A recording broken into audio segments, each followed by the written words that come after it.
இப்போ நான் நிறைய வேலை செய்கிறேன், ஆனால் ரிசல்ட் ஜீரோ.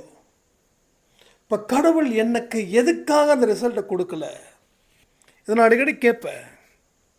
நம்ம நல்லா ஒர்க் பண்ணுறோம், ஒர்க் பண்ணும்போது ஏன் நமக்கு இப்படிப்பட்ட விஷயம் இப்போ இல்லை, சில வருஷத்துக்கு முன்னாடி அப்போ தோணலை, ஒன்றும் புரியல. இப்போ தோணுது, அன்னைக்கு நான் செஞ்ச வேலைக்கு சம்பளத்தையோ இல்லை புகழையோ இல்லை எனக்கு என்ன தேவையோ அதை நான் கொடுத்துருந்தா இன்னைக்கு நான் இந்த இடத்துக்கு வர முடியாது. ஸோ என் கூட பயணித்தவங்க அத்தனை பேரும் இப்படிப்பட்ட ஒரு வாழ்க்கையை வாழலை, ஆனால் நான் வாழ்ந்துக்கிட்டு இருக்கேன். அப்போது அன்னைக்கு கிடைச்ச தோல்வி எனக்கு இன்னைக்கு 2